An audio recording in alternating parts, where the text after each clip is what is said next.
Diamond tree. कई साल पहले एक गांव में आनंद नाम का एक व्यक्ति हुआ करता था। आनंद और उसकी छोटी बेटी हर सुबह घर पर पेड़ पौधों को पानी दिया करते थे। आनंद की बेटी कावेरी, पापा हर दिन क्यों हम यूं पेड़ को पानी देते हैं? इस धरती पर जैसे हम जीते हैं ठीक वैसे ही उनकी भी जिंदगी है। मनुष्य होने के नाते इस भूमि को हमें बचाना होगा। पेड़ पौधों को हम बचाए तो वे हमें अच्छी हवा, पानी, आहार सब दे सकते हैं। एक बार एक कॉन्ट्रैक्टर रोड बनाने के लिए पेड़ को काट रहे थे, तो आनंद वहां आकर कॉन्ट्रैक्टर से, श्रीमान आप पैसों के लिए बेचारे इन पेड़ों को काट रहे हो, चाहो तो रोड को दूसरी तरफ मोड़ सकते हो ना। पेड़ को काटना गलत बात है ना जी। इसी मार्ग में डालना होगा भाई, तभी हमें लाभ मिलेगा। पूरा गांव घूमकर रोड बनाएंगे तो हमारे लिए क्या बचेगा? वैसे इस पेड़ का क्या तुमने बीज बोया है या पानी डाला है? इतना क्यों दर्द हो रहा है तुम्हें? हाँ सही है, ना मैंने इस पेड़ का बीज डाला है ना ही इसे कभी पानी तक दिया है। लेकिन तुम भी तो इसका बीज नहीं बोए हो ना, पानी नहीं डाले। कई सालों से ये पेड़ यही उग रहा है। कितने सारे लोग इसके छांव में बैठे होंगे, कितने पक्षी जंतु को इसने आहार दिया होगा। अब वे सब कहीं तो होंगे, उनके लिए तुम घर थोड़ी बनाओगे, करेक्ट? तब वो कॉन्ट्रैक्टर उसे क्या जवाब दे नहीं समझ पाया। इस तरह आनंद उस कॉन्ट्रैक्टर के डील को कैंसिल करवा दिया। एक और बार आनंद एक फैक्ट्री कंस्ट्रक्शन चलने वाली साइट पर आकर उस कॉन्ट्रैक्टर से, श्रीमान आप यूं शांत एरिया में फैक्ट्री बनाकर अच्छे पैसे कमा लेते हैं, लेकिन आपके कारण पूरा पानी पोल्यूट हो जाता है और जो बचे कुछ रेयर बर्ड्स हैं वे भी चले जाते हैं, कहकर उस फैक्ट्री को बंद करवा दिया। एक बार आनंद की बेटी कावेरी अचानक नीचे गिर पड़ी। अस्पताल में दिखाने के बाद डॉक्टर ने आनंद से कहा, देखिए मिस्टर आनंद, जल्दी ही 2 लाख रुपए तैयार कीजिए, छोटा सा फ्रैक्चर हुआ है। आनंद इतने पैसे कैसे लाए समझ नहीं पाया और कॉन्ट्रैक्टर के पास गया। क्या भाई, तुम तो हमारा रोड कॉन्ट्रैक्ट, फैक्ट्री कॉन्ट्रैक्ट सब बंद करवा देते हो और हम जब भी तुम मदद मांगो तुम्हारी मदद करें, हमें पैसे कहाँ से मिलेंगे? जो तुम काम करते हो उसकी वजह से हमारे सारे काम हाथ से निकल गए हैं और पैसे ही नहीं बचे। सॉरी। आनंद वहाँ से चुपचाप चले गया। एक पेड़ के नीचे बैठकर आनंद दुखी हो रहा था। हे भगवान, ये क्या परीक्षा है? मैंने क्या किया? यूं सोच रहा था कि तभी वो पेड़ अचानक, बेटा आनंद, तुम्हारी वजह से आज हम सारे पेड़ जिंदा हैं। मेरे दीदी, भाई, बहन कईयों को तुमने बचाया है, तो तुम्हें हम यूं दुखी देख सकते हैं क्या? आखिर किसने कहा कि डायमंड सोना कीमती चीज है? डायमंड्स तो कार्बन ही है ना। वो कार्बन कहाँ से बनता है? हमसे ही तो बनता है ना। तुम लोग जो सांस लेने वाला ऑक्सीजन, गैस, पेट्रोलियम सब हमसे ही तो आता है। तब हमें अच्छे से देखना चाहिए ना। ये लो, अब से तुम्हारे लिए जो जरूरी है वो डायमंड्स दे रही हूँ। ये लो। बस डायमंड्स फिर वो पेड़ पर उग आए। आनंद बहुत खुश होकर पेड़ को नमस्कार करने के बाद जो डायमंड चाहिए वो लेकर अपनी बेटी को बचा लिया। उन डायमंड से मिले पैसों से और कई पेड़ के बीज बोकर पेड़ को बचाए।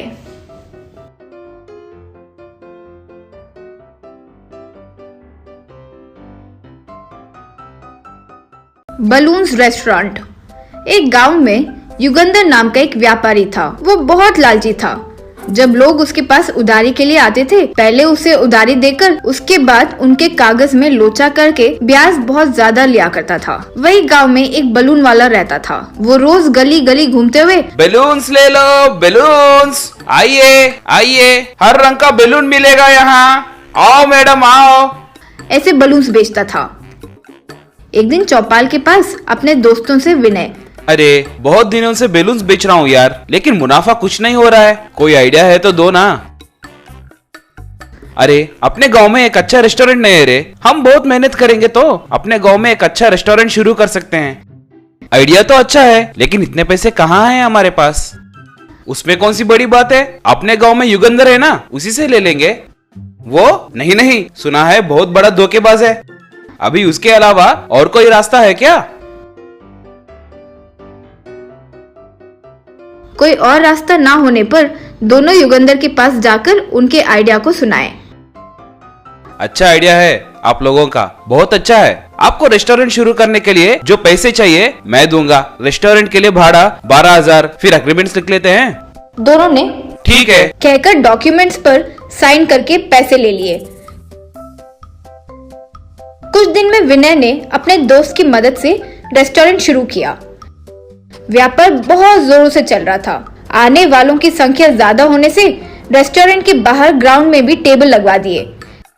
कुछ दिन के बाद युगंधर आया। आहा, इसने इतने कम दिनों में इतना व्यापार कर दिया है। इसका मतलब खूब कमा रहा है। मतलब मेरा उधार जल्दी चुका देगा, मुनाफा नहीं होगा। कुछ ना कुछ करना चाहिए। सोचकर युगेंद्र विनय के पास जाकर, क्या भाई, व्यापार बहुत अच्छा चल रहा है। उससे कम समय में ही ज्यादा मुनाफा हो गया लगता है। ठीक है, मेरा ब्याज दे दो मुझे। विनय ने पैसे दिए। ये क्या है भाई, इतना कम दे रहे हो? जैसा हमने सोचा था उतना ही तो है। हमने रेस्टोरेंट तक का ही सोचा था, रेस्टोरेंट के बाहर ग्राउंड का नहीं। ये क्या है जी, बाहर जो भी है रेस्टोरेंट के संबंध में ही है ना?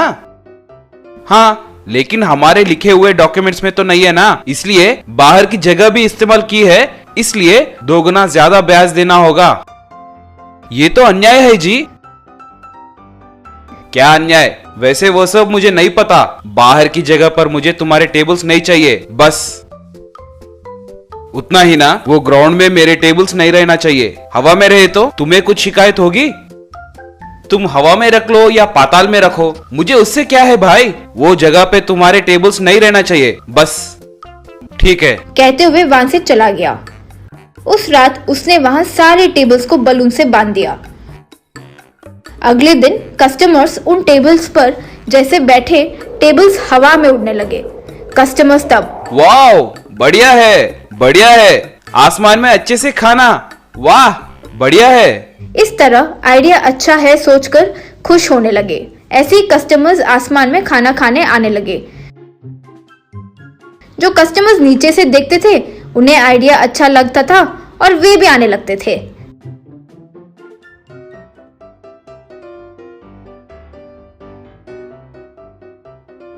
युगंधर वो हवा में बलून टेबल्स को देखकर चौंक गया था। आहा, ये विनय कितना होशियार है। होशियारी से सब कुछ जीता जा सकता है, ये इसको देखकर पता चलता है। सोचकर, भाई विनय, तेरी होशियारी को और क्षमताएं को मेरा प्रणाम। ये जगह तुम भी ले लो। तुम जैसे लोग मेरी जगह पर व्यापार करना मेरे लिए सौभाग्य की बात है। ऐसे कहते हुए वो वहां से चला गया। ऐसे ही विनय उसके सामने आई समस्या को सॉल्व करते ही व्यापार में बहुत कम समय में ही अच्छी तरक्की करने लगा। Swimming pool restoration. Madhura Nagar में मोना भाई कोई बिजनेस शुरू करने की सोचा। वही बात को अपने दोस्त जो रियल एस्टेट व्यापारी था रिमी भाई उसे बताया। अरे रिमी, मैं कोई बिजनेस शुरू करने की सोच रहा हूँ रे। बिना कुछ मेहनत करके पैर पर पैर रख कर हर महीना 4 पैसे मिले, ऐसा कुछ बिजनेस आइडिया बताओ रे।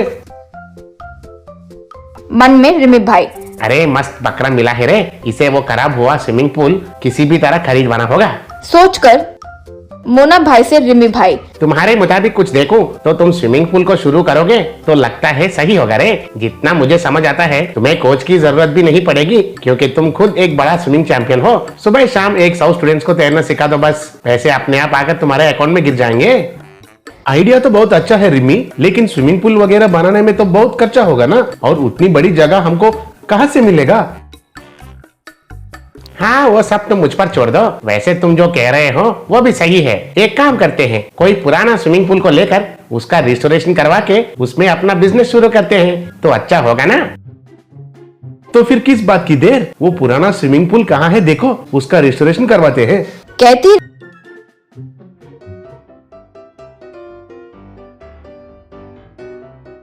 रिमी भाई मोना भाई को एक पुराने स्विमिंग पूल की जगह पर लेकर गया। वो देखने में एकदम खराब था।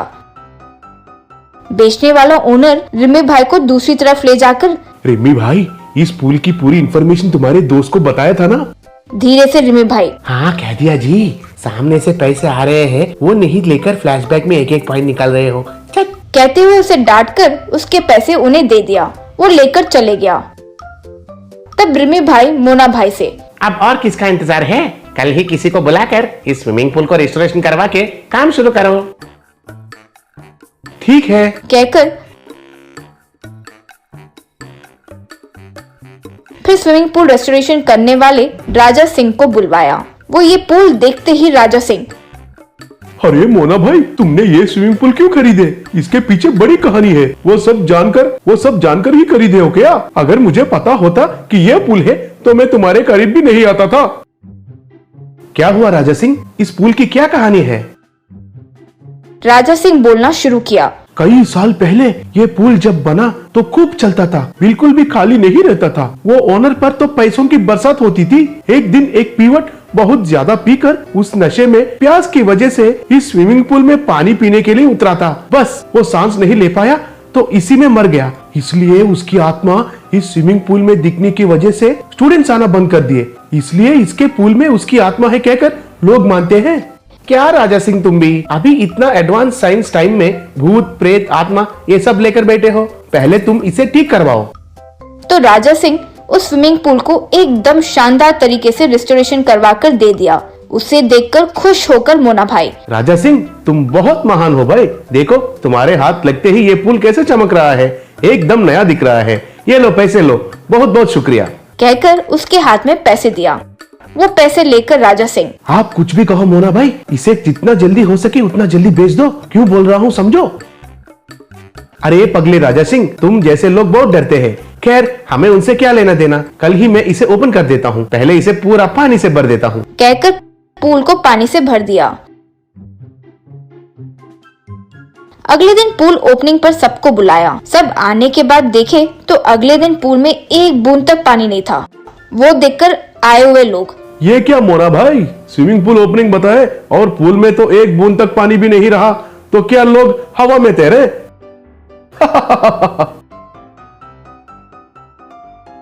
वही मुझे समझ में नहीं आ रहा है जी। कल रात को तो पूल पूरा तरह से भर दिया था, आप कैसे गायब हो गया पता नहीं। रुको आज भी पानी भरता हूँ। कहकर फिर से पूल में पानी भरा और सोचा देखता हूँ ये पानी गायब कैसे हो गया, और कुर्सी लगाकर वहीं पर बैठकर देखते रहा। ठीक आधी रात को एक बड़ा सा भूत आकर, अरे मुझे बहुत प्यास लग रही है, मेरे लिए इतना पानी रखे हो तो इस महापुरुष को मेरा बहुत बहुत शुक्रिया रे। कहकर पूल का सारा पानी को एक घूंट में पी गया। बस वो देखकर भाग निकला। मोना भाई के आगे जाकर भूत खड़ा हुआ। बॉस तुम्हें पता है मैं इस पुल को क्यों नहीं छोड़ा? मेरा अवैध तरीके से कमाए हुए 100 करोड़ इस पुल के नीचे ही छुपाया। कॉमेडी की बात यह है कि वो पैसे में लेने के लिए आया और इस पुल में डूबकर मर गया। मरने के बाद ये पुल ही मेरा घर बन गया। फिर तुम इसे ठीक कराओगे तो लोग आएंगे ना, वे आएंगे तो मैं कहाँ जाऊंगा? करेक्ट बॉस, लेकिन मैंने इस पर इतना इन्वेस्ट किया ना, तो मैं भी लॉस में चला जाऊंगा ना।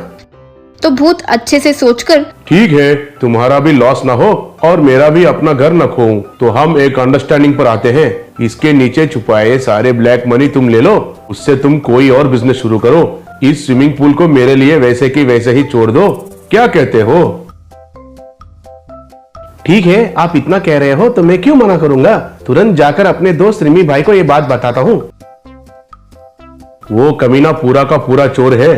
कोई नहीं खरीदने वाले इस पुल को वो तुम्हें ज्यादा पैसे में बेच दिया, वही धोखेबाज है, उसे तुम बच के रहना। कहने से मोना भाई वहां रखे ब्लैक मनी को लेकर उस पुल को भूत के प्रकार वैसे का वैसा छोड़ दिया।